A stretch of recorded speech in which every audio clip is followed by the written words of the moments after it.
Welcome to Mornings with Ken Rosato. It is Wednesday, August 12th, 2026. We'll take your calls at 888-658-0234, 888-658-0234 to kick things off. Meteorologist Mike Favetta with a forecast near you.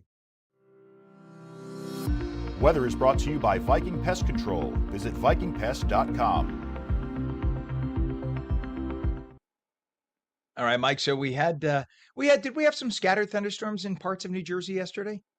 We did. We absolutely did. Even overnight, a few showers that came through, which is why the ground is wet this morning in some areas of New Jersey. Even with that, have some clouds that are lingering. You see the last 12 hours here from last night. A couple of sprinkles came through yesterday afternoon into the evening, and now they're starting to clear, given that we'll have a nice dry afternoon. But it's going to take some time for those rest of the clouds to clear from earlier this morning and likely see some of those gray sky, at least through the morning commute. And then we're back to sunshine later on today. A lot of the big activity is right down to our south and east, all of that pushing away. So we're just left with this little tail of clouds into the morning hours. It's due to a system that's just offshore, pulling away, giving us some drier weather for this afternoon. So later today, looks beautiful, nice and dry. And if you have the special solar eclipse glasses, you should be able to see the partial solar eclipse that'll be taking over. It's a total solar eclipse for portions of Europe, but for us,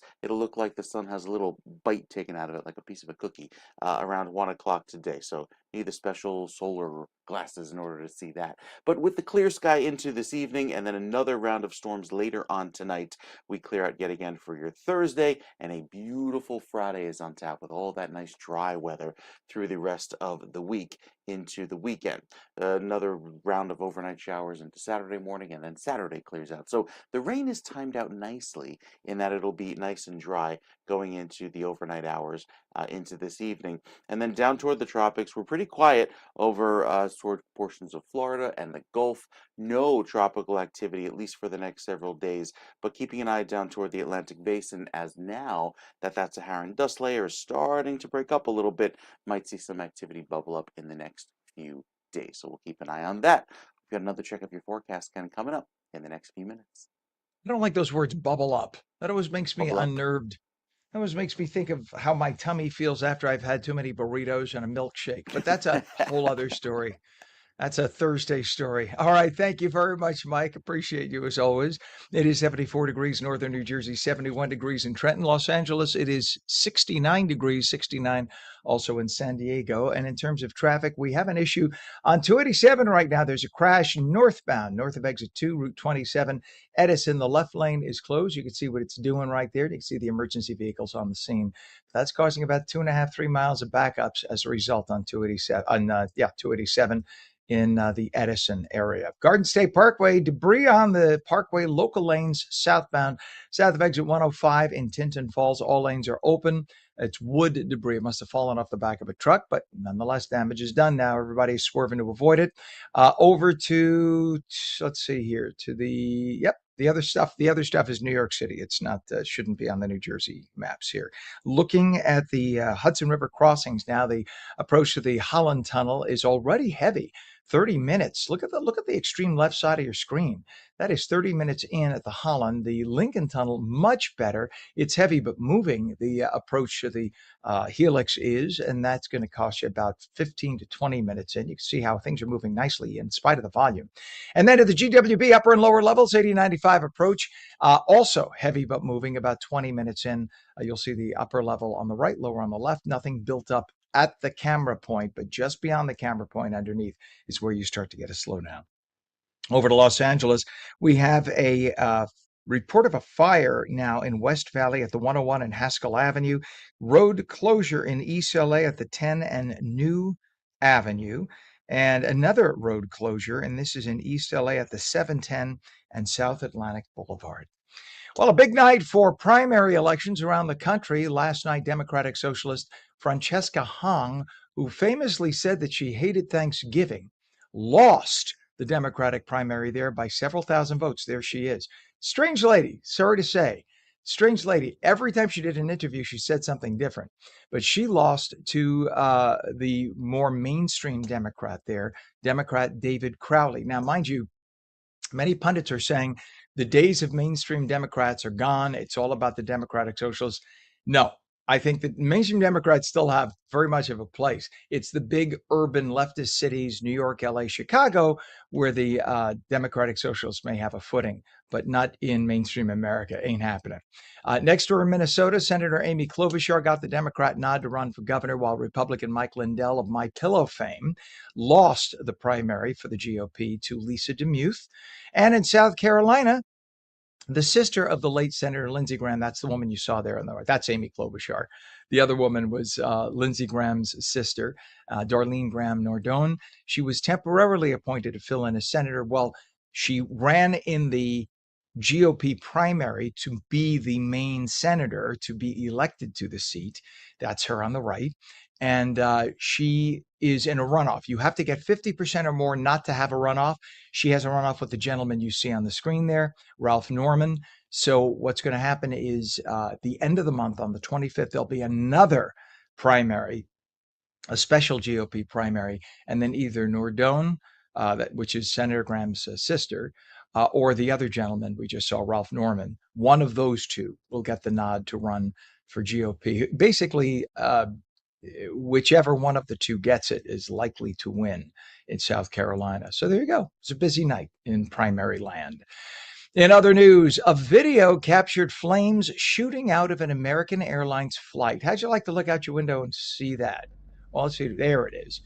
Following a bird strike before the aircraft made an emergency landing at Myrtle Beach International Airport. The pilot of American Airlines Flight 1760, a Boeing 737-800, headed to Charlotte with 172 people aboard, was heard on air traffic control saying Mayday, which is not good. That means clear all the airspace. I need to come back.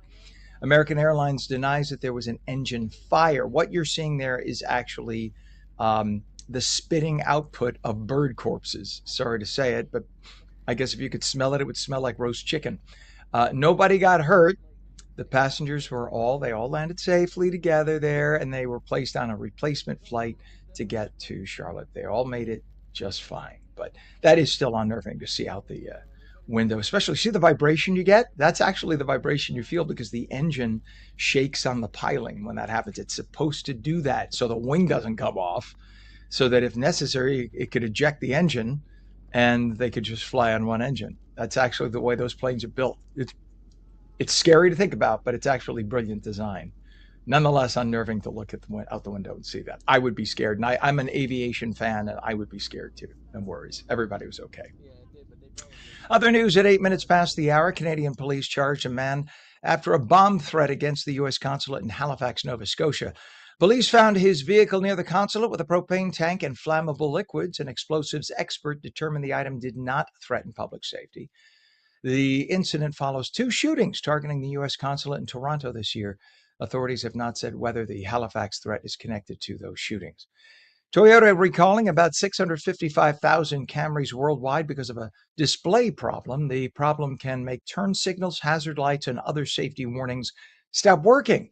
More than 508,000 affected vehicles are 2025 and 2026 Camry hybrids sold in America.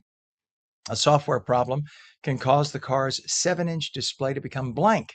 Toyota will notify owners and provide a free software update at certified dealerships. U.S. owners should receive recall letters starting about the 3rd week of September. Trump Media and Technology reported a $238 million loss during the second quarter of 2026. While that sounds like a lot, it really isn't. This is a multi-billion-dollar corporation, and it's relatively new. So that is not a huge loss. But the company, which is the company behind Truth Social, lost more than 10 times what it lost last year. Still not a bad thing. The new CEO plans to abandon several businesses and focus more heavily on social media. The company is also launching Truth API, which gives traders faster access to Truth Social posts. Trump Media still plans on pursuing its nuclear fusion business through a proposed merger. The company had $1.7 billion in revenue last quarter, 1.7 million in revenue last quarter, along with more than $400 million in cash. So there's a lot of cash on hand. President Trump signed an order recommending major changes to childhood vaccination guidelines. The plan would divide vaccines into different groups based on children's health risks. which is the way it's supposed to be, as opposed to a blanket rule that every kid gets a vaccine. It also suggests separating some vaccines into different shots as opposed to 20 shots in one and spreading them across visits. Trump connected the changes to autism, but the scientists say that vaccines don't cause autism. However, you could look back at the data, and I'm not a scientist, but if you look back at when we had a spike in children with autism, it was when we started bunching vaccines 30 into one shot. So you can understand why people are upset about that. The question is, do they cause autism, or are people who are already predisposed to having autism triggered by it, or is there no connection at all? But it has to be researched. Medical groups warn that delaying or skipping vaccines could put children at greater risk. Bullshit. They didn't have vaccines 100 years ago, 150 years ago. They all lived. So, but you do want your vaccines. The changes come as measles cases have reached their highest level in decades, but also don't forget what also has its highest level in decades, what the liberals in the medical community don't want to talk about. Yeah, we have like 30 million illegal migrants who came here without getting any shots. So let's scratch our heads and wonder how we had a resurgence of measles. Oh, we don't want to talk about that. Oh, no, don't talk about that because it doesn't fit the narrative for the left. Let's instead blame those MAGA kids who don't want to get their shots. That's what it comes down to. That's what it comes down to. They try to blame like the Amish community, but the Amish community never got vaccines. And yet they were some of the ones with the lowest COVID cases. Think about that. It is 12 minutes past the hour. British driver Andy Green set a new speed record using a hydrogen-powered car. Hydrogen is great because you can get it out of the air. Hydrogen's a major component of the air. He reached 406.32 miles an hour at Utah's famous Bonneville Salt Flats. The vehicle used 2 hydrogen engines, producing a combined 1,600 horsepower. Green previously set the, isn't that funny? His name is Green too. Previously set the overall land speed record by reaching 763 miles an hour. He hopes that hydrogen technology can become an important energy source for heavy industries. You think? Because the output is water and carbon dioxide. So there's no heavy, dirty carbon pollution output. Most hydrogen today, though, is still produced using fossil fuels instead of renewable energy. But if they could figure out to use hydrogen to produce hydrogen, you'd have something there. So that's the next step.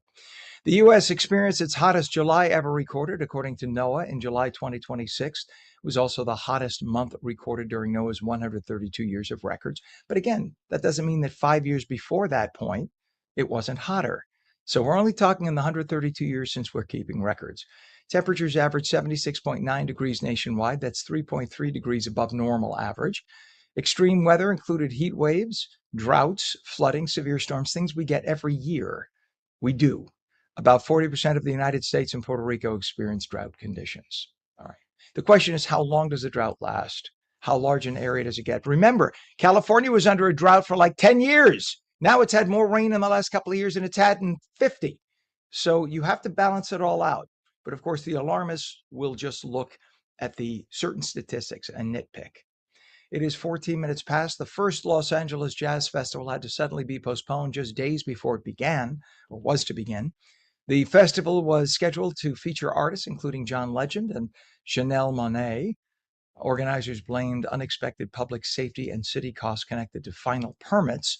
Many musicians and vendors had already spent thousands preparing for the event. Some performers lost money on their flights, hotels, rehearsals, etc. Artists compared the cancellation to the disastrous 2017 Fire Festival, which was a big fraud. The Patriot Games bring high school athletes from across the country together for competition. 2 teams from each state were selected to participate. Competitors are between 14 and 17. They had to answer questions about patriotism. The games include track and field, dodgeball, and a sport combining baseball and soccer. What would you call that? Bocker? Soccer ball? The winning boy and girl will each receive $125,000 in scholarship money. It's 15 minutes past the hour. When we come back, we'll talk with a man who's preparing to walk 3,000 miles across the U.S. after he was told he'd likely never walk again. Plus, meteorologist Mike Favetta's forecast. We're back in 2.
Welcome back to Mornings with Ken Rosato. It is Wednesday, live in New York and New Jersey. And now we welcome our friends in Los Angeles and the state of Florida at 15 minutes past. Make that 17 minutes. I fibbed. 17 minutes past the hour. We'll take your calls at 888-658-0234. Meteorologist Mike Favetta has the forecast near you. Weather is brought to you by Viking Pest Control. Visit vikingpest.com.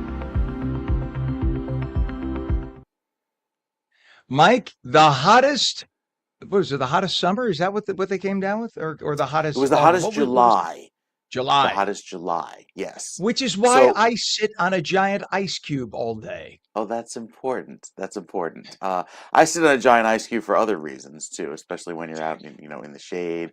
You have so much hot weather around. But hey, there's a lot of great weather to enjoy today after a cool down that we'll enjoy through the next few days because all of that heat from last week is starting to fade away, and with it, we had a few rounds of overnight storms helping the cooling process, taking all of that heat energy and pushing it away. So into tonight. We got another quick round of storms this afternoon. Will feel lovely, but I think will help energize a few storms, especially to our south. Then into tomorrow afternoon, we're back to sunshine. Friday looks great. And then Saturday, continued clearing. Once we get into Sunday, later on in the day, we might have a few afternoon showers, but that's way down the road. So again, looking forward into Friday afternoon looks great.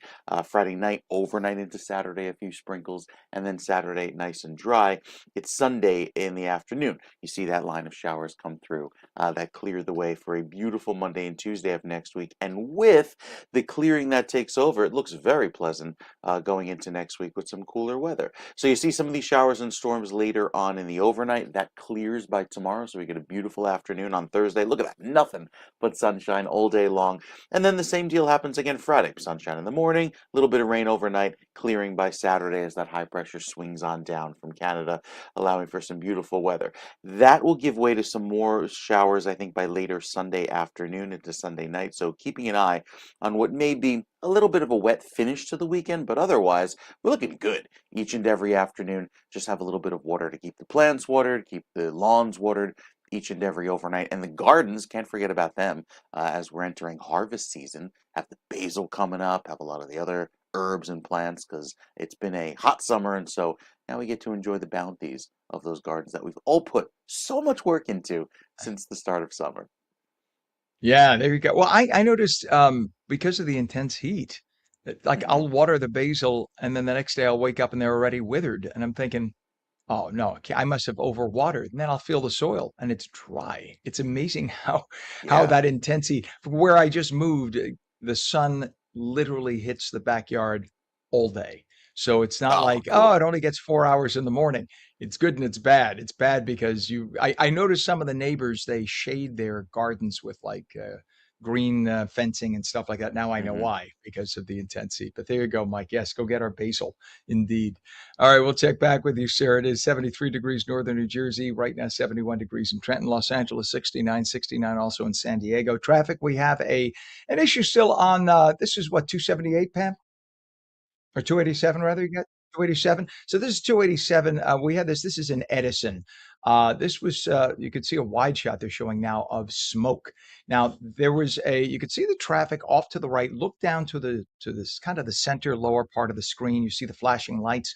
That was a vehicle off to the shoulder. That's kind of being dealt with. That's causing delays.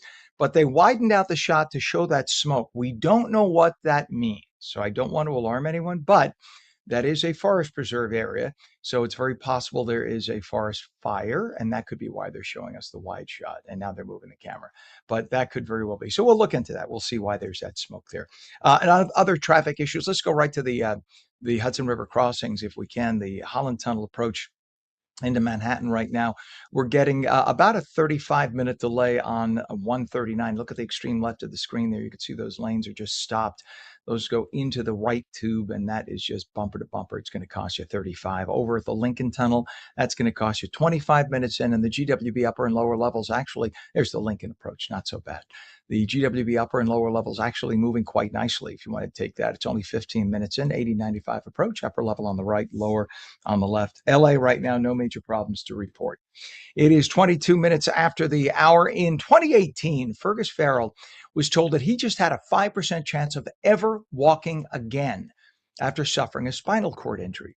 Well, today he's preparing to walk 3,000 miles across the United States over 75 days to raise awareness for people who are living with spinal cord injuries. Never listen to the experts. The journey, well, maybe not never, but in this case, defy them. The journey beginning at the Brooklyn Bridge on August 22nd, ending at the Santa Monica Pier in November. It's being supported by the Reeve Foundation and Spinal Injuries Ireland with the partnership of Crown. So joining us to tell us about this amazing journey is Fergus Farrell, Ambassador for Mental Health Awareness, motivational and keynote speaker. Good morning to you, Fergus. Good morning, Ken. How are you? I'm great. I am so excited for you, as I'm sure everybody is. Take us back to 2018, though. What do you remember about being told that you only had a 5% chance of ever walking again, let alone doing what you're doing now? Yeah, clearly it was a very devastating time in my life. Something I remember very, very, very well because as I laid in that bed and I was completely dependent on everybody else around me to move, just to feed myself, do all the basic things that everybody can do for every day of their lives. A realization came on me that, this is my new life. My old life was over. I now need to start planning for my new life ahead. I didn't have time to have self-pity, so I just put my head down and started working hard. And luckily, through that understanding hard work and visualization, I've managed to come out and become a better person than I ever thought I could be. Fergus, I don't think I've ever heard of somebody recover like you. And I'm sure that Christopher Reeve, the late Christopher Reeve, is looking down from heaven, being so proud of your efforts, because that's all he wanted, was to be able to walk again. And he spent so much money and time to try to push, as an ambassador while he was alive, to try to push getting some kind of a cure for spinal cord injuries. So your recovery has brought you now to the point of taking on a 3,000-mile journey, something that people who've never had a spinal injury likely will never do in their lives. So when did you first decide that was something you wanted to do?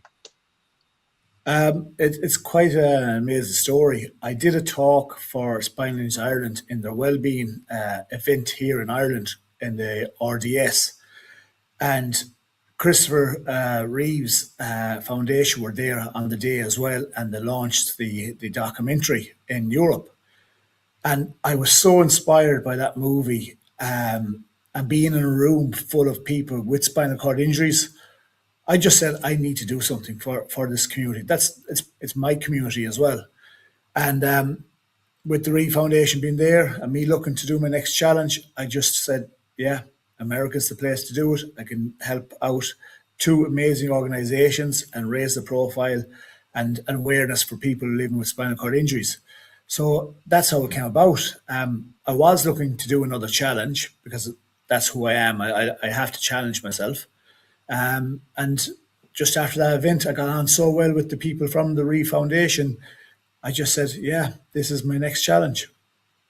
Well, I guess if you don't set a goal or a challenge for yourself, you never get off your butt, right? It'll never happen. So you have to set some kind of goal or some kind of, even if it's a small one, you have to set a challenge. For me, it's making it to the kitchen and getting a cup of coffee. So I have quite a lower bar than you do. Yeah. Yeah. Look, when I was going through my recovery in the National Rehabilitation Hospital, I said because everybody was telling me I'm not going to walk in, forget about it. So I just said about the challenge. Very simple thing. Every day was a new day to improve. I never said I was going to walk in. I just focused on every day, get a small bit of improvement no matter what.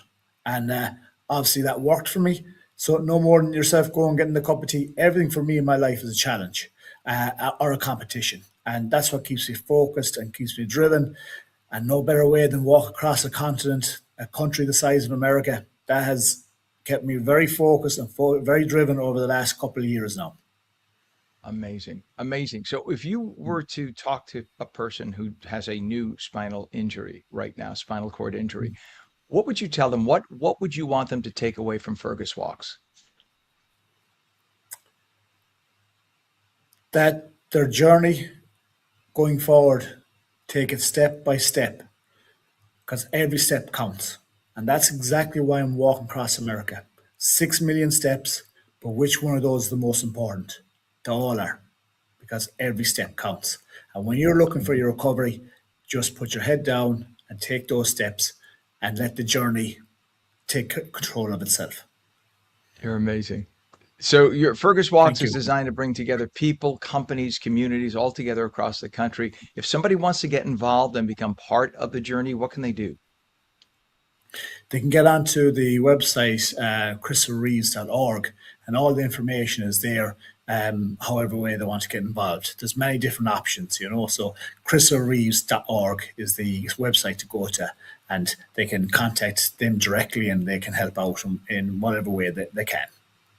Well, we, as much as we here in the New York tri-state area, we remember our channels. We have channels on both the East Coast and the West. So we're in California and we're in New York. It's perfect that you have us on, but we're traditionally a New Jersey, New York channel.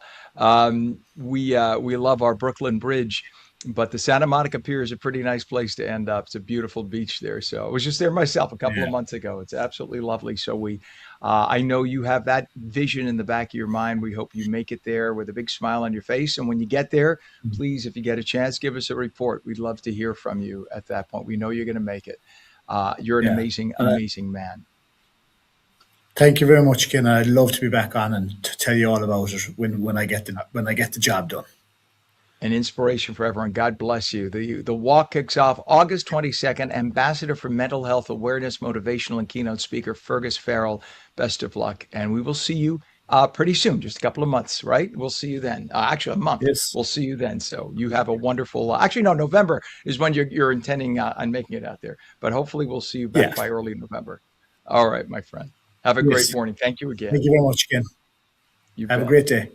You too. What an amazing, amazing inspiration. It just, when you complain about an ache or a pain, or complain about having to get up 15 minutes early, you think about that guy being told he'd never walk again, not by one person, but a team of medical experts at the National Center in Ireland where they treat spinal cord injuries. Nope, you don't have a shot. And he's going to now walk 3,000 miles in this country. Amazing. When we come back, as artificial intelligence continues to reshape the workplace, it's changing not only how we work, but also how people learn to think, solve problems, and lead. We're going to talk about that in 2 minutes.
Very good morning. 30 minutes past the hour, Wednesday, August 12th, 2026. Welcome back to Mornings with Ken Rosato, live on the East Coast and the West. And also, we welcome our channel in Florida on FLA.com as well. Now, meteorologist Mike Favetta with a forecast near you.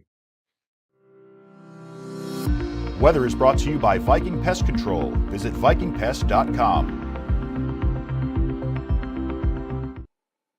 All right, Mike, we say good morning to you. And how are we looking? I wanted to ask you how we're looking in terms of water. We talk about drought. We've had a lot of drought for the last 6 months. How are we Hmm. looking in the Northeast specifically now? In the Northeast specifically, we've doubled the average amount of rainfall that's fallen in the last 30 days. So to have that much excess is really good news since the drought was bad about a month or two ago, but that's improved significantly just in the last 30 days. And you can see with all of the areas of flooding rains that we've had, specifically with these slow moving thunderstorms that moved across New Jersey throughout the month of June and July. Well, here we are into August, looking beautiful throughout this afternoon. A couple of morning clouds giving way to clear sky later today. And out west, that heat continues. We'll talk more about the West Coast in just a bit, but I wanted to touch on the tropics really quickly because down toward Florida, where not much rain has fallen recently, we get the typical afternoon thunderstorms later on today inland away from the coast. Good to fill up the fresh water there in the Everglades. But beyond that, the tropics are quiet until, well, about now, because in the next 7 days, there will likely be a little bit more of a chance of development out in the Atlantic basin because that Saharan dust is quieting down somewhat. Out toward the west coast we go, where some of those winds off of the water, allowing for a little bit of a marine layer each morning. By the afternoon, that subsides, and then the clouds linger, I think, each morning into the midday. But we see the clearing each and every afternoon as that heat continues, thanks to that big high pressure that's over the four corners, allowing for that record heat to remain out west. But beyond that, no rain there, staying quiet throughout this afternoon and into the next few days into the weekend. Our weather looks pretty this weekend, especially on Saturday, the pick of the weekend. We'll give you those details, Ken, with another check of your forecast in a few minutes. So the Saharan dust basically acted like a giant absorbent sponge for the atmosphere, right? It Hmm. kind of prevented some of that moisture from building and swirling and causing storms. Is that, from a layman's term, basically what happened? Yeah, so the tropical activity requires heat and a lot of heat, and it's a heat engine, a hurricane. So if there's Uh, none of the heat to start the engine, you don't get a storm. and the dust also kind of blocks some of that sun, even if it's just a few degrees difference. That makes all the difference in the world, right? With the waters. Yeah, because it sits high in the atmosphere, not even where the weather forms in the stratosphere, it reflects a lot of that sunlight and so prevents that cooling effect in the higher levels of the atmosphere. So it really does prevent hurricanes. But it's a 50-50, right? Because as much as it's nice we don't get a hurricane, a lot of the Southeast relies on hurricanes or at least Sure. major storms, maybe not hurricanes, Hmm. to so that they don't have droughts, right? Exactly. Yep. All right. So we take the good with the bad. Thank you so much, Mike. Always love a weather lesson from Mike Favetta, meteorologist and professor, by the way, teaches meteorology. We appreciate you, sir. Thank you. It is 73 degrees right now, northern New Jersey. It is 71 degrees in Trenton, 69 in Los Angeles. As artificial intelligence continues to reshape the workplace, it's changing not only how we work, but also how people learn to think, solve problems, and lead. And to break down how organizations can leverage AI while still developing the next generation of leaders, we have Brian Gorman, an executive advisor, coach, facilitator, and speaker with expertise in leadership development and workplace performance. Good morning, Mr. Gorman. Good morning, Ken. Thank you for inviting Nice me. to have you on. It's a pleasure having you on, sir. So let's talk about what experiences are most important in helping somebody actually develop into a strong leader. Well, Ken, the first thing it's important for people to understand is that there is a difference between intelligence and wisdom, and we need both. Artificial intelligence is elevating the level of intelligence that's available to all of us, but we still need to develop that wisdom, that learned experience that allows us to think critically, to discern, to judge, to make ethical decisions, and so forth. And so, as we elevate the role of AI, especially as we talk about entry-level positions where AI can do the data analysis, can do the report drafting and so forth, we're taking away some of those early learning lessons that you and I had in our early days in our career. Right. And we just talked actually yesterday, I guess, with a professor of psychology talking about how people had been using AI therapy, if you will, and how dangerous it can be if you don't know what you're doing. And AI doesn't understand the nuances of psychological therapy and coaching people. It just looks at the black and white, if then, if then, if then, depending on how it's programmed, right? And what's Right. out there on the internet. And unfortunately, it for people who genuinely need emotional direction, AI may not be it could actually be a very dangerous decision because of what you're talking about. Exactly. It is so Exactly. important. There's still a place for humans. That's a good thing. Well, and I think that's such an important message, Ken. So thank you for saying that. Um, we as humans tend to think in either or. Either we're going to eat breakfast or we're not. Either we're going to take this job or we're not. But AI raises the importance for us in terms of both and thinking. Both what can AI give to us, give to our organizations, what can they contribute, and what needs to remain human? What do we still need to be a significant part of as we move forward? So, Brian, we see AI taking on more of a role of research analysis, writing, problem solving, although I should say the writing has been awful. Anytime I look at something written by AI, I think we could all, at this point, maybe it'll change, but at this point, you can kind of say that's AI. It's so obvious. But what opportunities might employees be losing and or gaining with AI as it continues to grow? Well, let's take both sides of that equation. On the losing side, if you look at your early career, and I don't know what an early career as a journalist and a reporter is, but if you look at your early career, I'm sure there are things that you did that AI is now doing. The same certainly in my career, in my early work as a change consultant and so forth. And so the responsibility now falls more than ever before on supervisors, not just to assign tasks and to critique the results, but to look at how can you leverage both that team member and artificial intelligence to develop that team member's skills. So it might be asking them to, yes, go ahead and use AI to draft this, do the analysis, draft this report. But when you come back, I want a critical analysis of what's come out of it. Or it might be very much for those of your viewers who have been on debate teams, it might be present the findings and your recommendations, and you might want to do that with AI. But now when we sit down, debate the other side.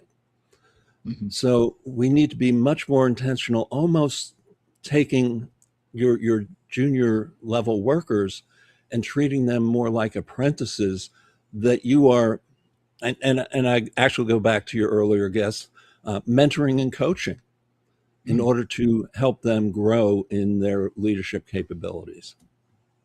Well, it's funny you said that, talk about debate. I was a debater in high school and college, and we were always taught that you have to be successful, you have to be able to debate your opponent's side better than they can. That way you can look at, you know how to cut them off at the pass, and you know how to debate all of their arguments better. And so it's fascinating you mentioned that. Uh, what, though, I have seen with current AI, and as you mentioned, it's still in its relatively early phase, many times we're getting questions, or we're asking questions rather and getting answers that are either entirely wrong or clearly opinionated, and they're not, it's not evidentiary. And we could ask the question three times and get three different answers. Is that something that'll just evolve, or does it really depend on who it is at the top controlling the AI programs? Yes to both of those options, Ken. Um, and if you ask the same question just slightly differently, you're also going to get a different answer, which again raises the importance of our judgment, not just taking the answers that come out of the technology and running with them. So often I'm hearing leaders blame AI.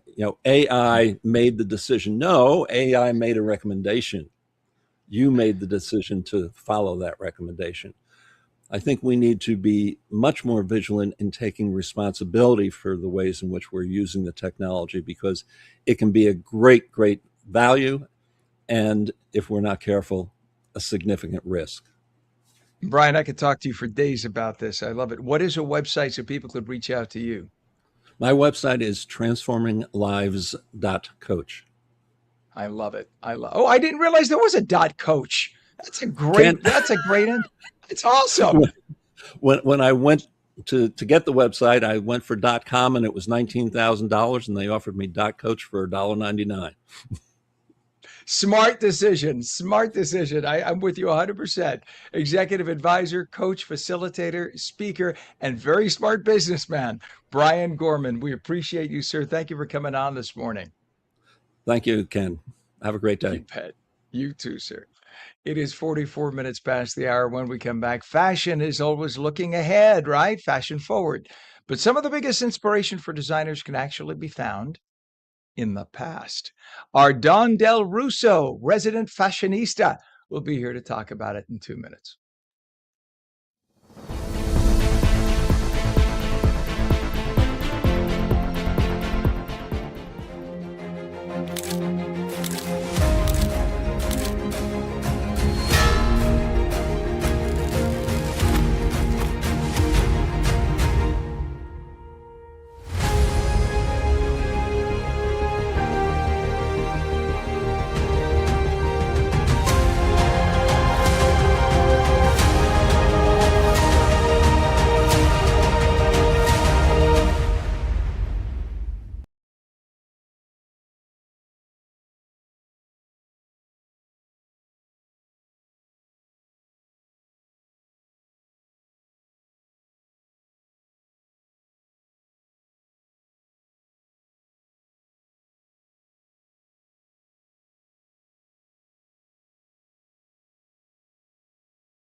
Welcome back to Mornings with Ken Rosato, 46 minutes past the hour. Meteorologist Mike Favetta has the forecast near you.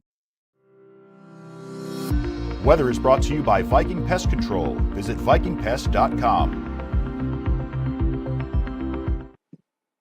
So you see a little more stickiness today as you go outside.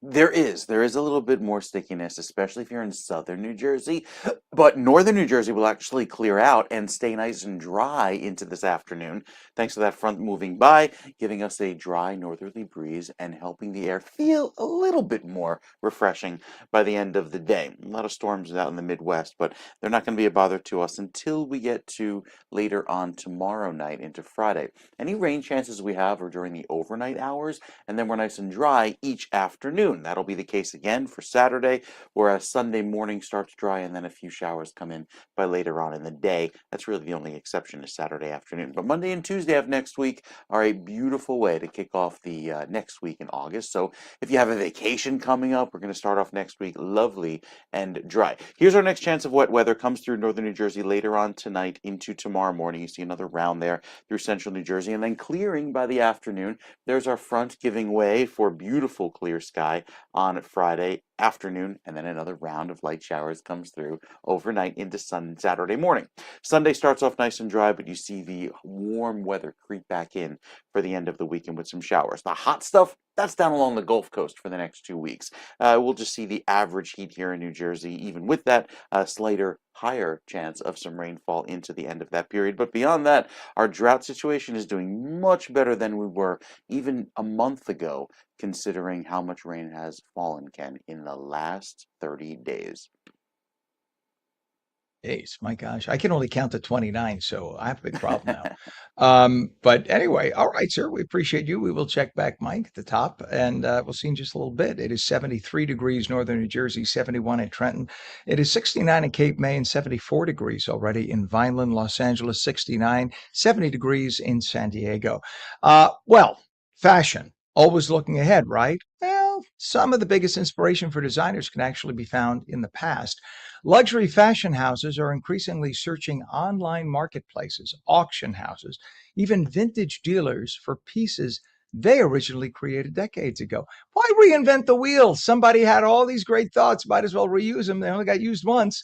To break down why major designers are buying back their own vintage pieces, we have fashion expert Don Del Russo of our favorite website, livetheglamour.com. That's glamour with an O-U-R. Good morning, Don. Good morning, Ken. How are you?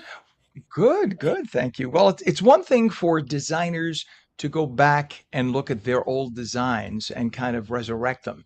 It's another thing for designers, I put in air quotes, to look at other people's or late designers' work and go, I could riff on that and make a lot of money. But fashion houses are bringing back pieces one way or the other that they designed decades ago. So why is that happening now?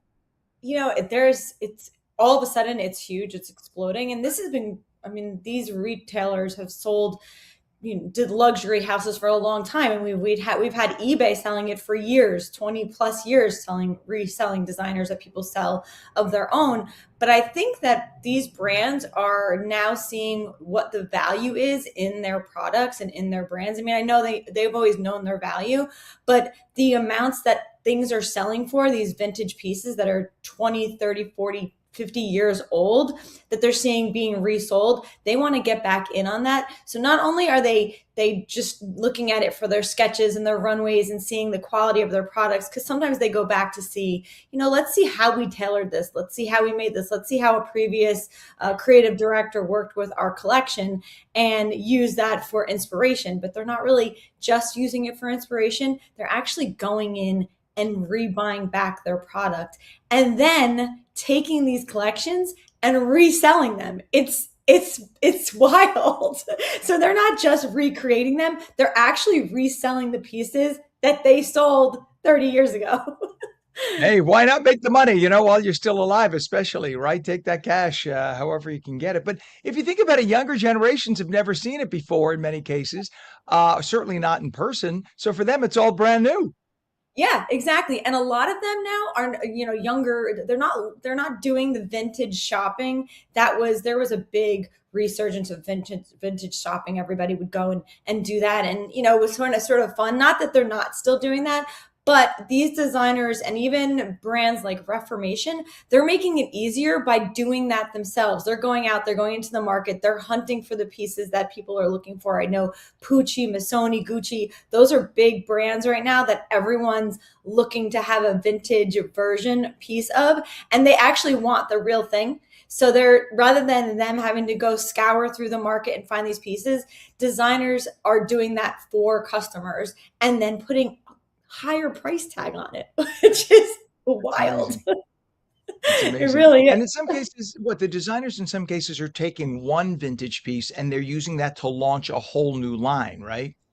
Yes, exactly. Especially for like anniversary collections, they're coming out with. They're taking. I know, even brands that aren't luxury, they're taking their anniversary collections, or they're taking collections from the past and making them anniversary collections. So if they did something 30 years ago, they're reinventing it to make it seem new again, and they're taking the tailoring, some of the stitching and the hardware that was used then, which I have to say the quality is definitely not the same. It's really incredible to see the type of quality that was put. I even went back to my old collections, pieces that I had from years ago, and I was just looking through them and I'm like, wow, this lining is so much nicer. The hardware on the bag is so much better. The leather, the quality, all of it really was done then much better than it's done now. Even the leather is different, if it's even leather.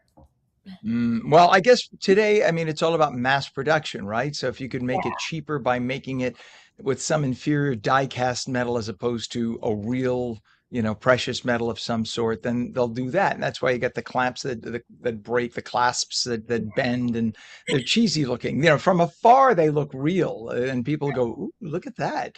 But up close, you go to close your bag and it snaps open and you lose your wallet. And there you go. That's cheap you buy, cheap you Exactly. get. So please tell me that the bell bottoms, the flare pants are not going to come back, because I just really never liked them. I lived through it the first time. I hope not. It is funny when you've lived through it once, you really do not want it to come back again. And you can't understand why anybody would. So I'm hoping not. I'm not seeing too much of them. So let's keep them in the past for sure. Yeah. And by the way, they're not comfortable. I've worn them. I mean, I actually in the early 70s, that was the style. I was born in 1967, and I remember having a pair of navy blue corduroy bell-bottom slacks. Could you follow that? Oh my. And it was like for some big party, and I was maybe 8 years old, and that was in fashion, and it was the most uncomfortable thing because the leg is tapered tight above, and then they Yeah. flare out at the bottom, and you trip while you're walking. You're literally tripping over yourself. It's like some moron felt it was a good idea on a piece of paper, but it was never tested. And then they just mass produced it, and everyone thought, "Ooh, that looks interesting," and everybody started buying it. But people were falling all over the place. You'd see people trip and fall in Manhattan streets with these things. That's why it only lasted a few years. That's why. That's But maybe that's something should stay in the past. yeah, I think that definitely should stay in the past for sure. I I love know it. it's I love it. it's it's interesting to see though, so that how brands are doing this and bringing things back. So we'll see. So do you think that right now there's such a fascination with fashion archives, if you will, because, as you mentioned, younger people are not going in, that there aren't as many of those little vintage shops that there were years ago, and younger people are not walking by and exploring, that they like to sit on their phones and look instead? Is that why? And now that you see these shops popping up online, now there's a resurgence? Yes, absolutely. And there are a lot of people, I'm seeing them more and more just like on Instagram, that are doing the shopping for it. There's so many people curating, going in and finding the vintage pieces and curating that for people and reselling it. I mean, they're everywhere. They're selling bags and shoes and clothing and all sorts of pieces that no one wants to really dig deep for. I mean, there's a ton of websites besides eBay. There's Depop and the Real Real and Poshmark. You can go on all these sites yourself as a consumer and find the pieces, but you have to know what you're looking for and also know if it's real. So if you're looking for a bag, there's so many fakes that are put out there, and a lot of these people that know how to do and buy vintage, they can find the pieces that are authentic and real, because do not want to go on one of these sites and think you're buying this bag and spend $1,000, $2,000 and it's not real. So it is important to find someone that does know that if you're not aware of that. And I think that's why younger generations are probably looking towards that a little bit more. It's a lot easier to have someone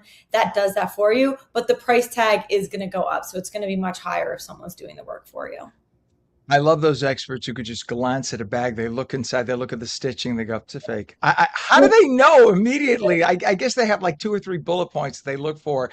And if you don't pass the muster on those, that's it.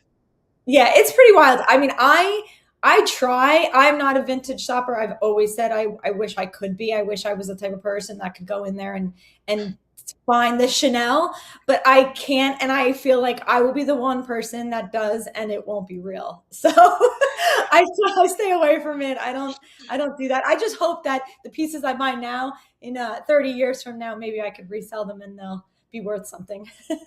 I think you have to come up with a whole Don Del Russo line. That's what you need to do. Yeah, The there we go. DDR. Call I it love it. DDR. Or how about this?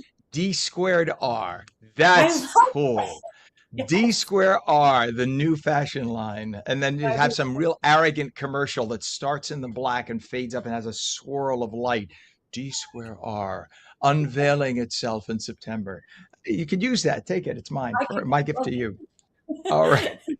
Don Del Russo of livetheglamour.com. That's glamour with an O-U-R. We always appreciate you, Don. Have a great day, great week. Nice, Ken, you too. All right, 58 minutes past the hour. For those of you watching on LACA on the West Coast, stay tuned for your local news. If you're watching on New Jersey, we'll be right back with New Jersey news, opinion, weather, and traffic. Back in 2.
Very good morning. It is 8 a.m., Wednesday, August 12th, 2026. Welcome to On New Jersey Mornings. I'm Ken Rosato, taking your calls at 888-658-0234. Mixed sun and clouds. Could be a stray shower, thunder shower. The guy that knows the details is meteorologist Mike Favetta. Weather is brought to you by Viking Pest Control. Visit vikingpest.com. All right, Mike. So what is it? Well, the stray thunderstorm you mentioned happens, but it's later tonight, like after midnight time frame. So during the day, we've got beautiful clear sky. We cleared out the clouds from earlier this morning. Temperatures already warming in through the 70s. And while it's more humid down the shore, especially toward Cape May and Atlantic City, you feel the drier air build in right now through Morristown and Newark, even toward Long Branch. So plenty of lovely weather around this morning, a little bit cooler in the northern half of the state, and it will remain dry through all day today. So the futurecast showing all that clear sky through this afternoon, a lovely breeze out of the west, and that'll take our highs back into the low 90s in some parts today. Later on tonight, approaching midnight, you see these storms move in and really fire up in intensity across New Jersey between 1 and 2 a.m. We'll get a good soaking statewide as this moves on through, and then it's all clear into tomorrow morning and the afternoon, bringing back a lovely round of sunny weather for your Thursday. Friday looks great as well. Even Saturday keeps it clear, so we're running dry right through this weekend. I think Sunday afternoon could have some passing showers later on in the day. But beyond that, we're looking great with temperatures closing in on average, but cooling off day by day with the humidity giving way to drier weather into this weekend, Ken. All right, sir. Thank you very much. Weekends we like. Appreciate that. It is 74 degrees now, northern New Jersey, 71 degrees in Trenton. It's 70 degrees in Cape May, 74 degrees in Vineland. In terms of traffic, a couple of things we have to talk about, and they're all related to well, let's talk about one first, Garden State Parkway, but this is way out of our camera shot. This is all the way back down at exit 17. So as you're approaching Cape May, there's an overturned vehicle off the roadway. It says an overturned vehicle and a vehicle off the roadway. So potentially two different vehicles. This is the Garden State Parkway southbound, just north of exit 17, which is Sea Isle Boulevard in Dennis Township. So you're talking about within like 8 miles of Cape May or so that this is.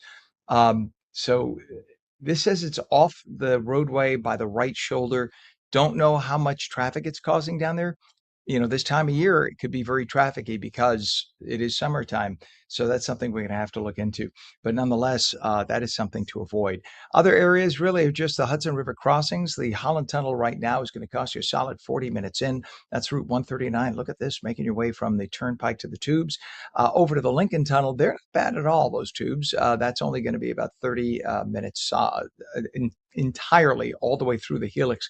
Even though you could see it is trafficy, it is moving. The problem that worries me there, though, you see the buses. The buses are not moving. Whenever the buses don't move, that's a very bad thing because they only have the one dedicated lane in the rightmost tube in the rightmost lane. So if the buses are not moving, there's a problem in the right tube, the south tube.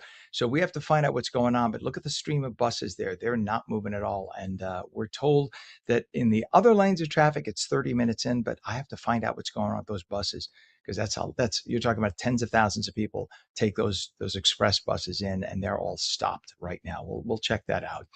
Over to the GWB, actually a very good ride there, with the exception of this. We have a disabled truck reported now mid-span. Now it just got reported, so it's not showing up here. This is the 2 mile point before the bridge. So we're looking from 2 miles and beyond, looking further west. That's a westbound shot you're looking at. So behind the camera is where it begins to build. And I'm sure by the next camera shot, we're going to be seeing traffic here. So just something to keep an eye on. No matter what, it seems that your best bet of the 3 spots is still going to be the Lincoln Tunnel. Just avoid the bus lanes. If you are a bus, that's a problem.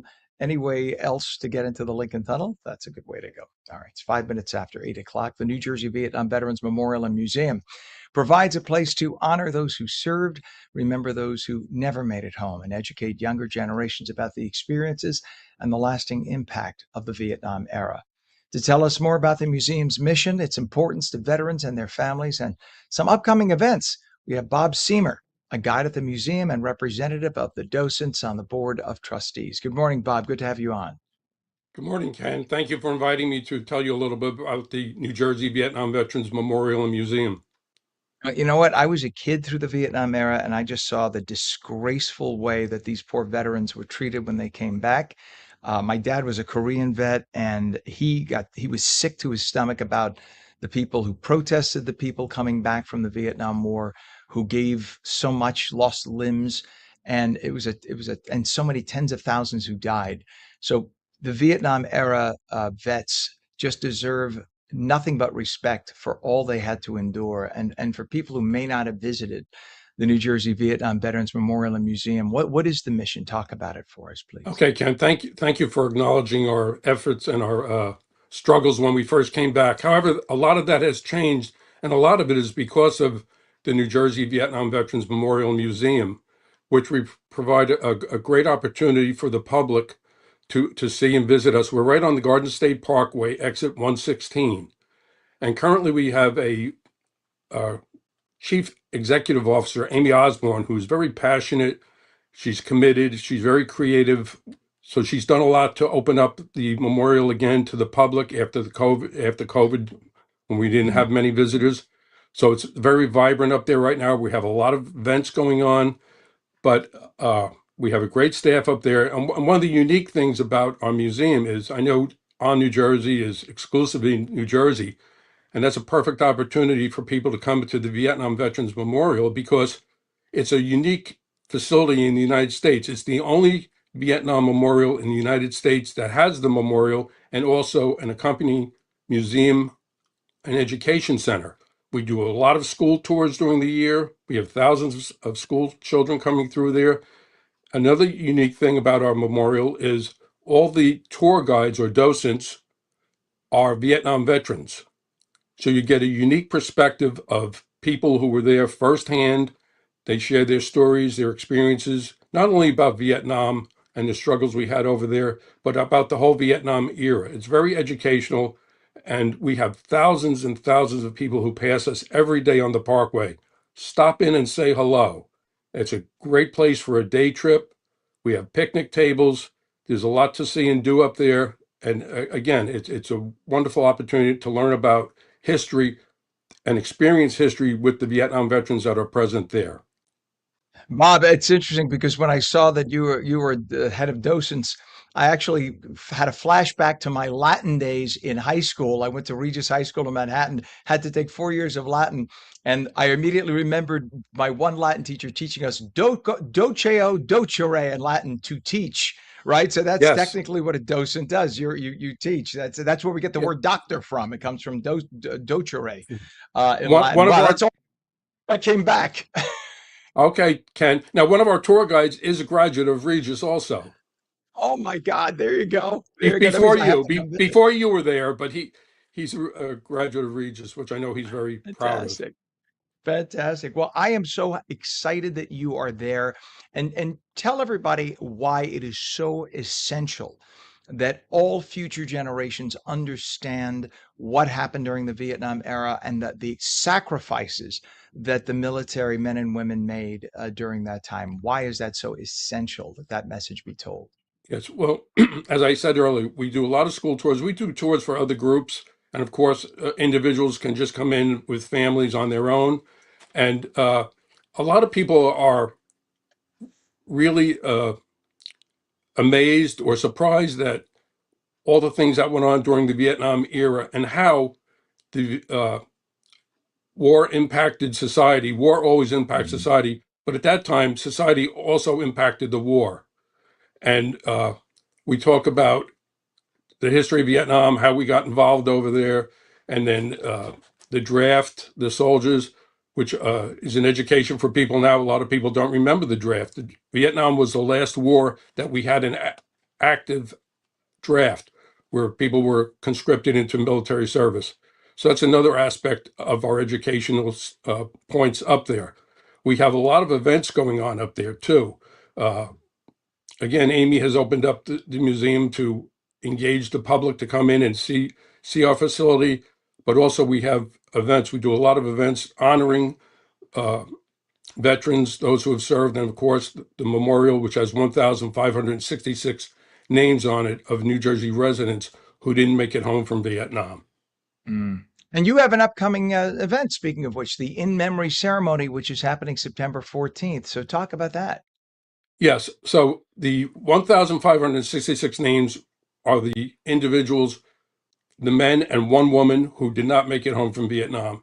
However, we have an ongoing ceremony, which is called In Memory, which we have every year.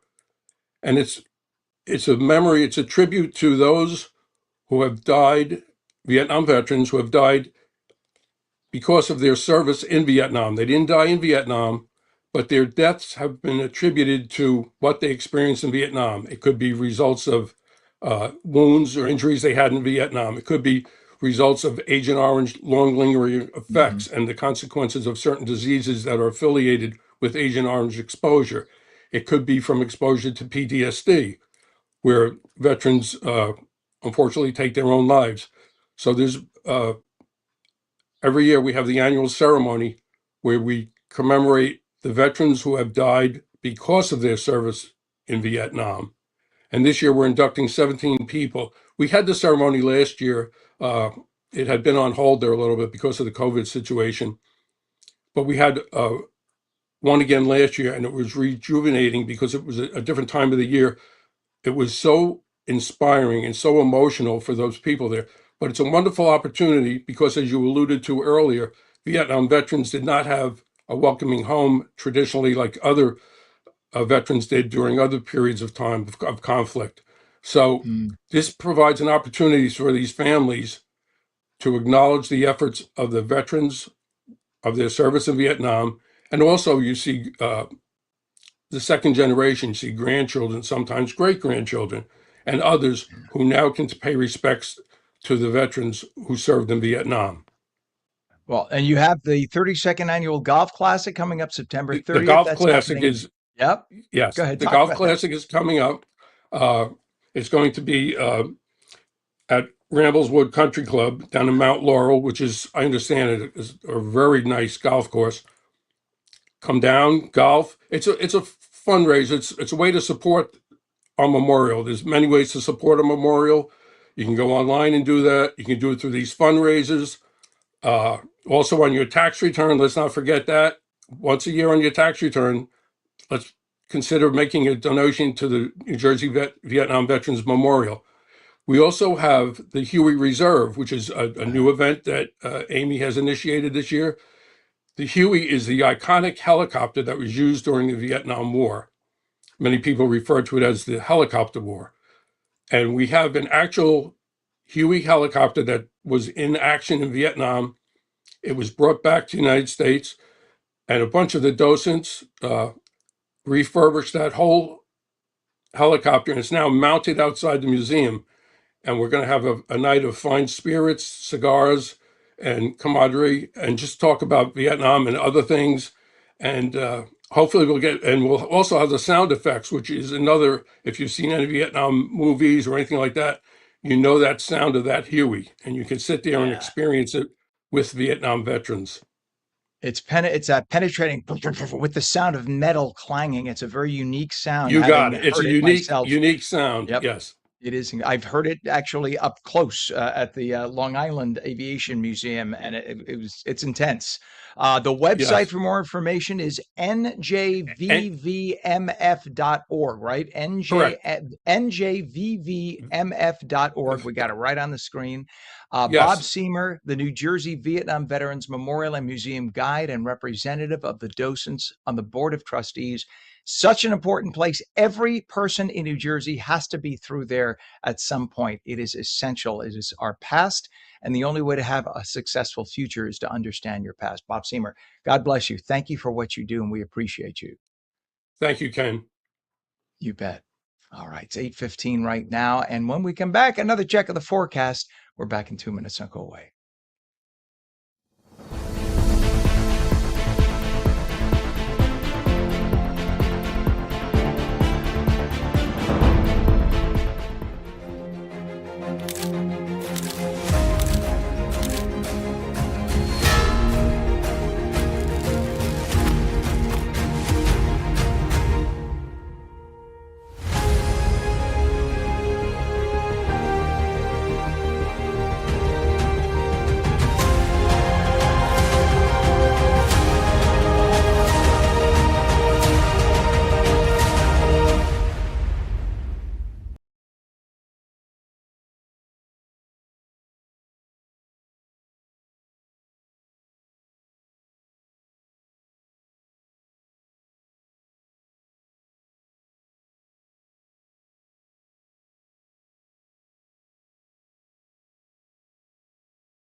Welcome back to On New Jersey Mornings. I'm Ken Rosato at 8:17, taking calls at 888-658-0234. Meteorologist Mike Favetta has the forecast near you.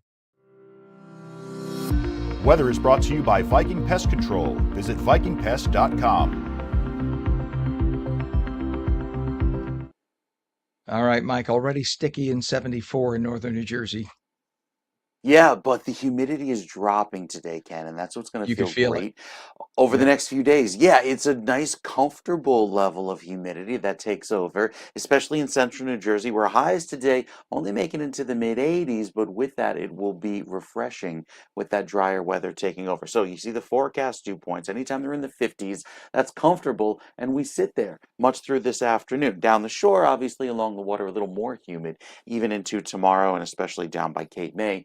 With much more muggy weather on the way for tomorrow. But up north, staying nice and dry and clear throughout Friday and even Saturday with that comfortable weather. Look at that 47. That's like September levels of humidity.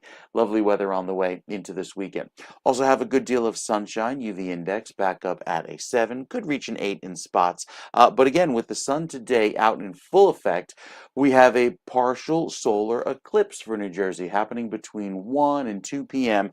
You need those special solar glasses to look up at the sun, and it'll look like a little bite of a cookie is taken out of it because the moon, just 10% of the sun will be covered by a little corner of the moon as the total solar eclipse is happening for portions of Europe this afternoon.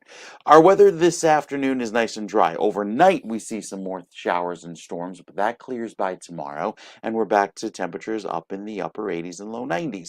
Then into Friday, the dry weather persists. We stay clear going into Saturday, and that lovely weekend weather sticks around with lots of sunshine all weekend long. So the weekend forecast looks great both days, Saturday and Sunday. I think later on in the day, there could be some sunshine returning with some showers in the end of the forecast period, specifically Sunday afternoon. So other than that, the weekend looks really, really pretty picture perfect again going into the what is this, the third weekend in October and in Isn't August. that crazy? I That's know. insanity. And then, hmm of course, once September 1st comes, technically we still have summer for a few more weeks, but we never count it, right? It's like Yeah. it's fall, even though it's not We fall. call it local It's summer, right? Because if you go down the shore, everything is still open. You've got great weather, but the crowds aren't there. Yeah, well, there you go. That's the time when we all enjoy it. All right. Yeah. It's a time to escape. Mike, thank you very much, sir. It is 73 degrees northern New Jersey, 72 in Trenton. Let's take a look at this one shot we want to show you. This is 495, the Helix approach. What I want to point out is look at the line of buses. See that line of buses toward the left, just above the C in call, that line of buses there stopped. That usually flows. That's usually the only thing that moves. It is dead stopped. And we now know the reason. There's a disabled bus in the exclusive bus lane from east of New Jersey Turnpike in North Bergen Township to west of Boulevard East Weehawken, which is just toward the top of the screen. And that's why everything is stopped. So they're actually trying to detour buses off. Here's the problem. Those buses that are heading east are in the westbound lane. So you can't just have them go take another lane because you have traffic coming at you westbound. So they're basically trapped right there. Those are all buses. They've been stuck there for about half an hour and not moving, and they're waiting for an emergency tow to come and take that disabled bus. So if you know anyone who comes in by express bus, it ain't so express this morning. It's absolutely stopped going through the Lincoln Tunnel. Unfortunately, they're gonna probably all be about an hour late to work. It is 21 minutes past 8 o'clock. In the news, Luigi Mangioni's state murder trial and the killing of United Healthcare CEO Brian Thompson set to begin with jury selection September 8th. The final pretrial hearing was held yesterday. The trial expected to last up to 8 weeks. The judge said the case would proceed even if there were any outstanding motions left to be addressed. The 28-year-old Mangione is accused in New York State court with second-degree murder, possession of a forged instrument, and 6 weapons charges related to the fatal shooting of Brian Thompson in December of 2024. Mangione also slated to stand trial on federal stalking charges in January 2027 and has pleaded not guilty to all charges. A mother and her 5-year-old child were hit by a car yesterday morning. The crash happened near Broadway and Fairlawn Parkway around 6:30 in the morning. Police say the driver left the scene after hitting the pair. The 47-year-old woman was taken to, with the child, taken to Hackensack University Medical Center. Residents say crossing Broadway is a dangerous thing in that area. Unfortunately, it happens all too often that we have an accident. New Jersey State Police searched parts of Trenton City Hall during a misconduct investigation yesterday. The investigation involves allegations that a former city employee stole money. City officials discovered the allegations in 2024. They began internal investigations. The employee left the city after the allegations became public.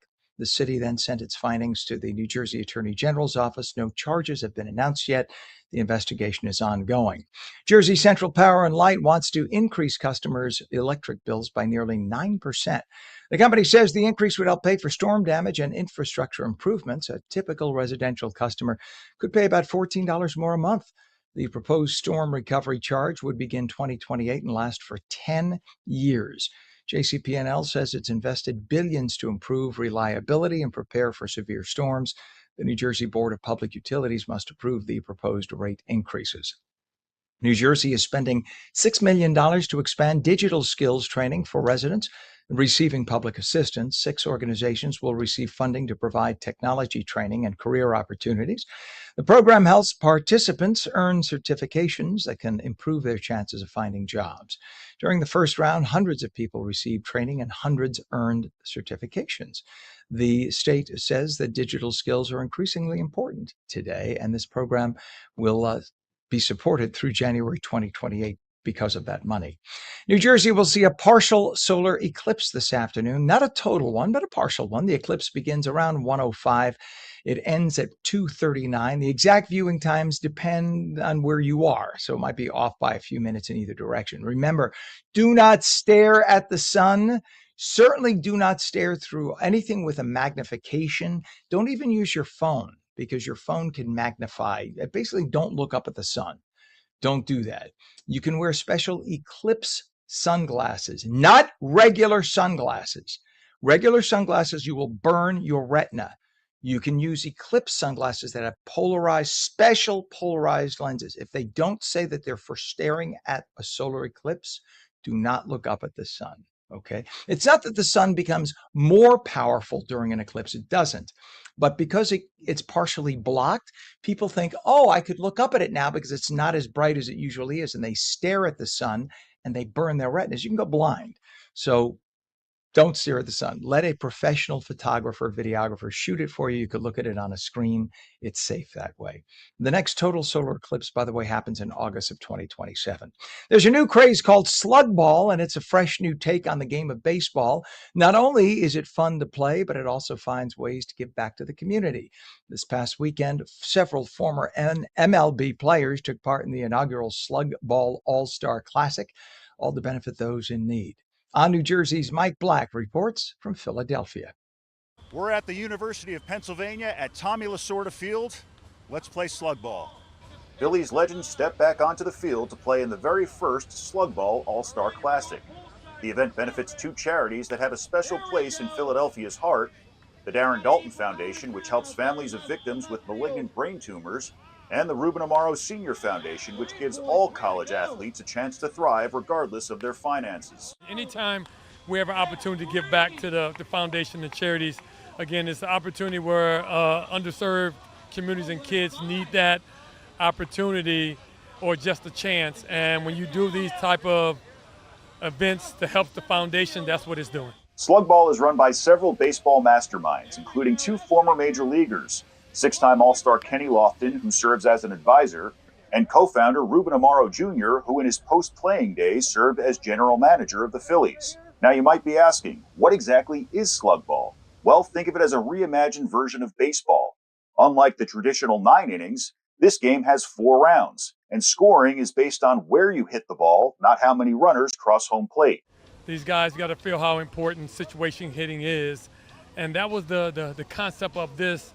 Everyone can't hit home runs anymore. Everyone can't run the bases, but everyone can put the ball in play, and situational hitting is a perfect thing to do. And the day was a great trip down memory lane for fans who got to catch up with their former idols and see them take the field again, and for the players who no longer get to see their teammates every day. Everyone's in different states, and the players that you played with you only get to see for 3-4 days while you're here for alumni. To come here and slug ball, and still some of the guys are playing, helping Ruben Amaro out, and really learning a game that I've never played before, and it's kind of fun. Now, these guys were all-stars when I grew up watching them play, so I had to ask them how it felt to pick up a bat all these years later. I kind of realized how old I am, so I think I limited to 8 swings, and I think I benched myself, so. But it's fun to be out here. And I can hit, but I can't run. But I'm good. I can put the ball in play. You were known for running. Well, right now I'm known to put the ball in play. And right now putting the ball in play and running in the game today means nothing. And while the league may not be about power hitting, slug ball surely is a home run. From Philadelphia, Mike Black on New Jersey. What a great piece. Thank you, Mike, for that. Slug ball. I love it. I love these guys. I get hit, but I can't run. I know that feeling, man, oh man. But it's still great to see those superstars. They are still superstars hitting the ball. It is 828 New Jersey creating a special license plate celebrating the 250th anniversary of America's founding. The plate features George Washington crossing the Delaware River, which of course was here. It'll include the phrase Crossroad of the Revolution to highlight New Jersey's history. The plates are expected to become available in about 13 months. Drivers will pay $50 to apply and $10 each year for renewal. Of course, why couldn't you get it in the 250th year? You're going to have it come out in the 251st year? I don't know. At least 500 applications are needed before production can begin. So there you go. If you get in line and start applying, we'll get the ball in motion here. And are you a Powerball player? A New Jersey lottery player won $500,000 in Monday's double play drawing. The winning ticket matched all 5 white balls in the second chance drawing, which is why you don't throw out your ticket. Don't just say, oh, I didn't win the big jackpot and toss it out. Keep it for a little bit and double check. You might win the double play or the second drawing, I should say. The ticket was purchased online through the Jack Pocket app, which, yes, I have. Meanwhile, the Powerball jackpot has grown to an estimated $1 billion. Jackpot is now among the largest prizes in Powerball history. It's in the top 5, I believe. More numbers will be drawn tonight, with players having jackpot odds of about 292 million to 1. But you will be that one. You will be that one.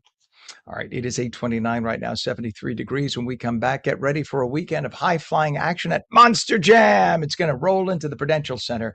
We'll have one of the drivers coming up next.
A very good morning, Wednesday, August 12th, 2026. It is 74 degrees now at 8:32. I'm Ken Rosato.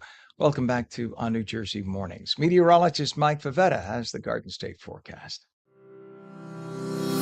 Weather is brought to you by Viking Pest Control. Visit vikingpest.com. Mike, I'm all excited because we have a Monster Jam driver Okay. coming up next. And I don't know about you, when I was a kid, I used to love Monster Jam. Was like awesome. And I got to confess, as an adult, I love it myself too.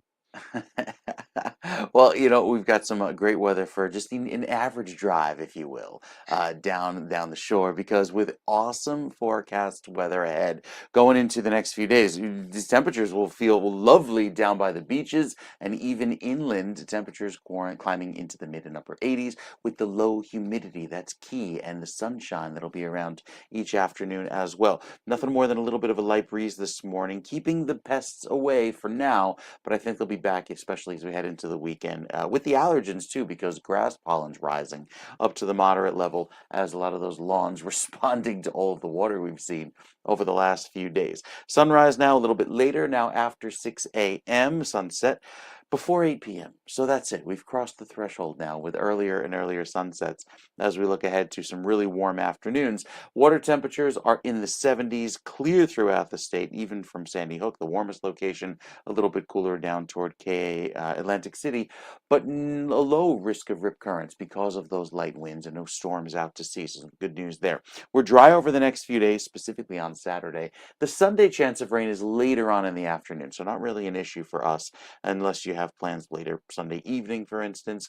But it's the overnight rain tonight. Get the loud round of thunderstorms that comes through, clears out by early tomorrow morning, and then plenty of sunshine clear through Friday into Saturday with that lovely high pressure providing the dry air and the cooler feel that'll take over beginning this weekend. You can even see it on the 7-day forecast with highs only making it into the low 80s. That's average, with the best day of the 7-day forecast looking to be on Saturday. And then we continue that dry weather going into Monday and Tuesday. It looks great even throughout the first part of next week.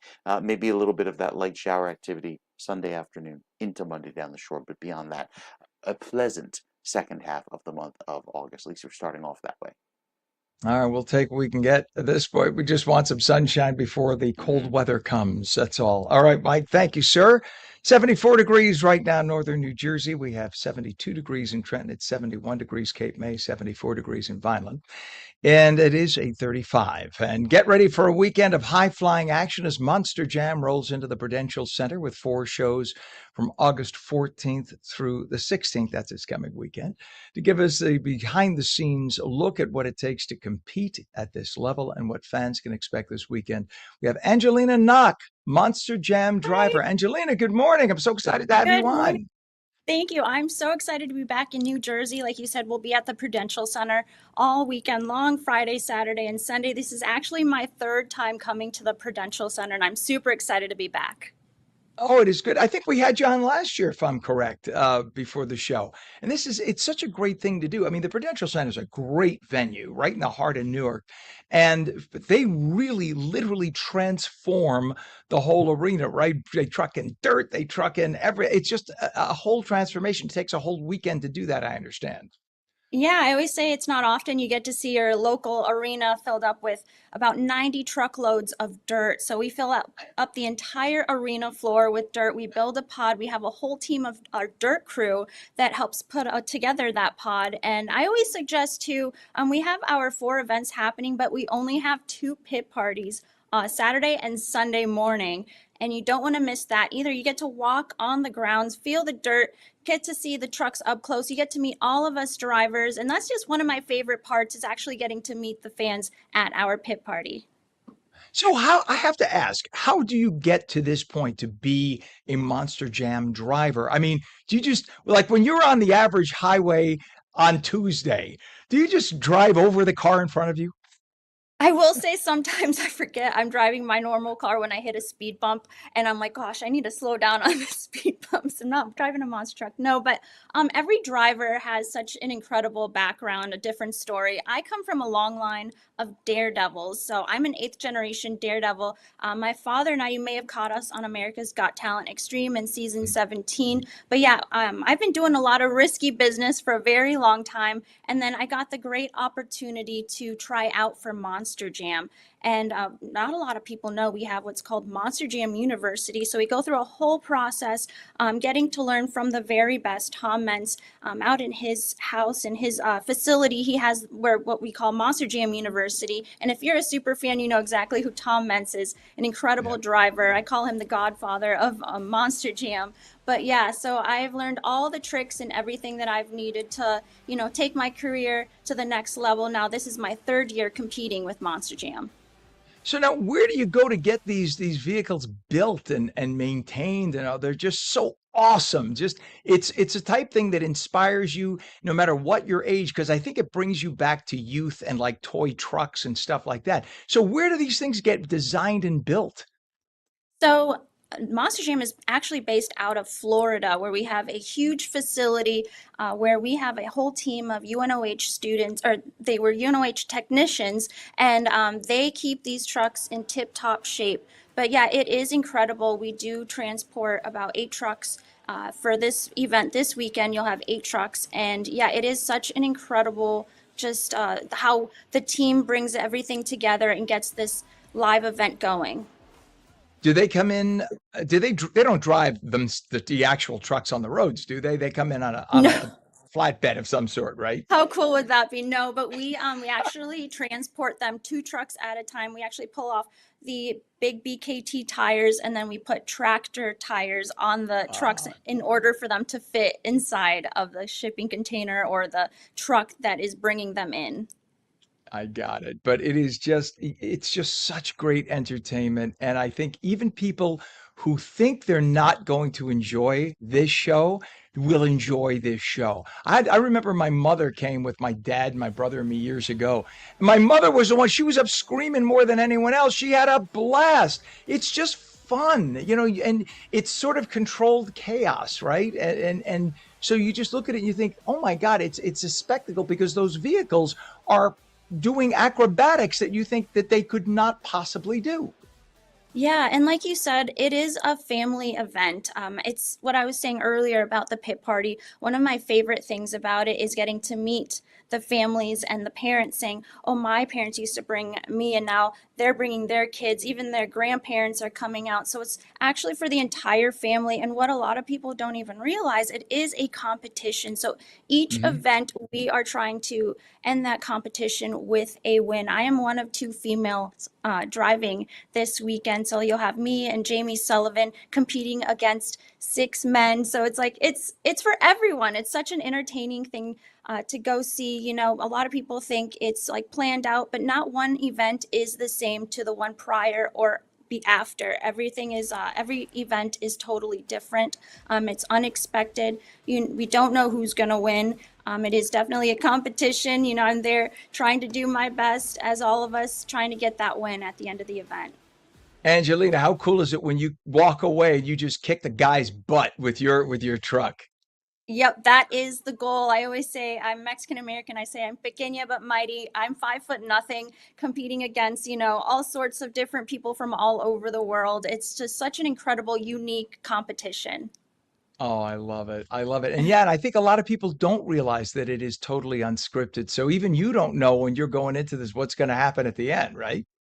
No, like you said, it's controlled chaos. It's been about 3 years now. I started off, but it's taken me this long to get to the point where I am today. And I'm still learning every single day, driving these 12,000-pound trucks, just trying to get better and better each event. I'm one of the newer drivers, so competing against even someone that's been driving longer than I've been alive. But it's totally entertaining, and the minute I found out about Monster Jam, I have been a huge fan ever since. And it's like I said before, it's a generational thing. It's a family event. Families have been enjoying it for many generations now, and it's just so cool to be a part of it. Totally. Just out of curiosity, from a safety perspective, do you ever get nervous? Because I mean, listen, when one of those trucks is flipping, yeah, I know you're belted in very tightly, but it can be a little unnerving. I'm sure the first time you did that must have been a little unnerving. Yeah, absolutely. Just like anything, it takes, lots of practice, we have had to roll over plenty of times, and it will happen this weekend, right? Like can't avoid it sometimes. But yeah, Yeah. definitely, we are completely strapped in. I actually can't move my head left, right, up, down. I'm just using my eyes. My helmet, I'm actually connected to a radio, and I have a crew chief that is also my eyes that helps me, communicates to me on what the conditions look like if I'm not able to see my other competitors, how they're doing out on the track. But yeah, lots of communication with my crew chief, totally strapped in, can't move, hardly move in there. But yeah, lots of practice to get to the point where I am now. And that is, I had no idea that you were that immobile. That's phenomenal. Where can fans learn more about the events and how to get tickets, Angelina? Yeah, we are here at the Prudential Center Friday, Saturday, and Sunday, but you can get all of the information that you would like on monsterjam.com. You get to see all the drivers that are coming to town. You'll see the times, tickets, anything you need to know, monsterjam.com. I love it. Monster Jam at the Prudential Center in Newark this weekend, August 14th through the 16th. Monster Jam driver Angelina Knock. Have a blast this weekend. Best of luck, and thank you for coming on. Thank you, Ken, for having me. Have a great day. I'm very excited to have you. Thank you. You as well. All right. That is so cool. 74 degrees, 843. When we come back, there's a unique new coffee from Hawaii coming to the Garden State. We will explain in 2 minutes.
Welcome back to On New Jersey Mornings. I'm Ken Rosato at 8:45, taking calls at 888-658-0234. Meteorologist Mike Favetta has the forecast near you.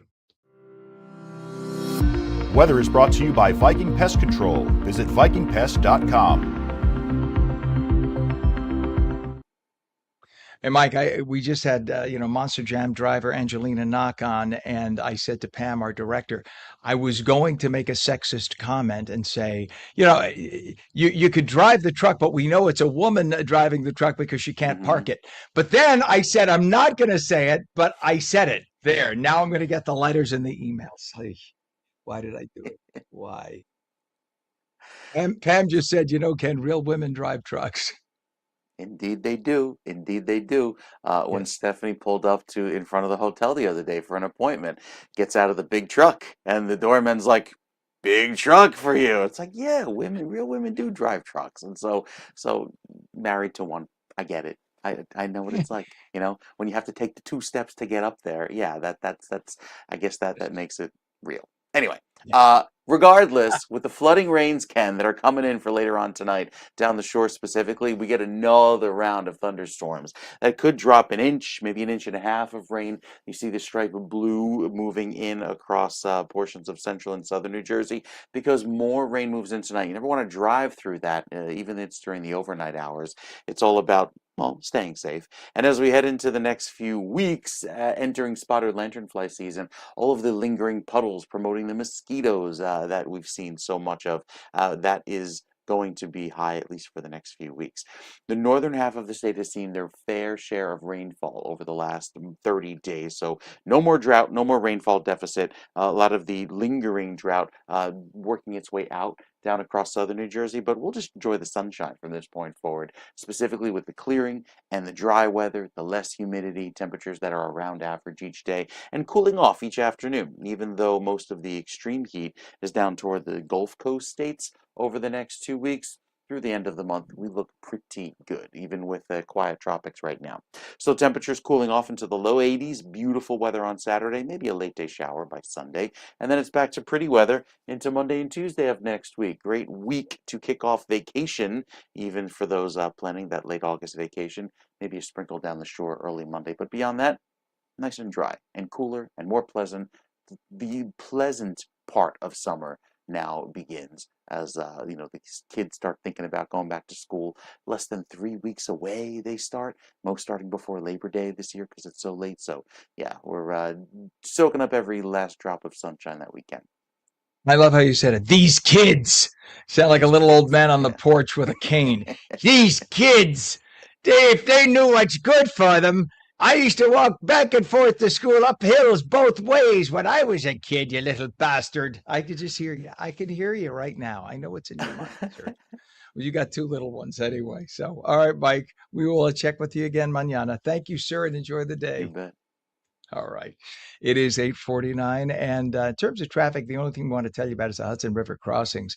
Lincoln and Holland are both reporting 35 minutes in right now. We had an earlier problem with the bus lane being out from a disabled bus. That has been cleared. So now things are back moving fairly normally, especially in the bus lanes.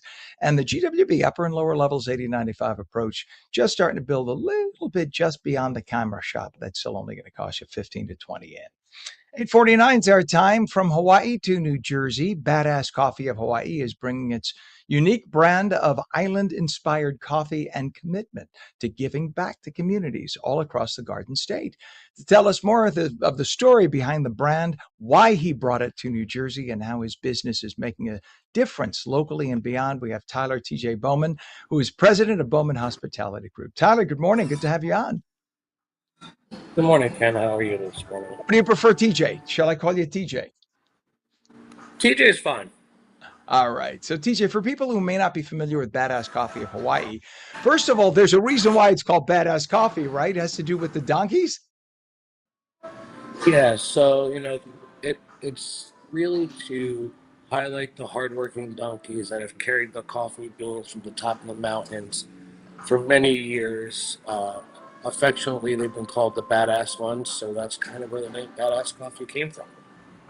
Because they have to walk from the crests of those mountains down loose soil, and I mean literally a horse would slip and fall. I mean, that would be the end of it. You couldn't even get a horse to go up there.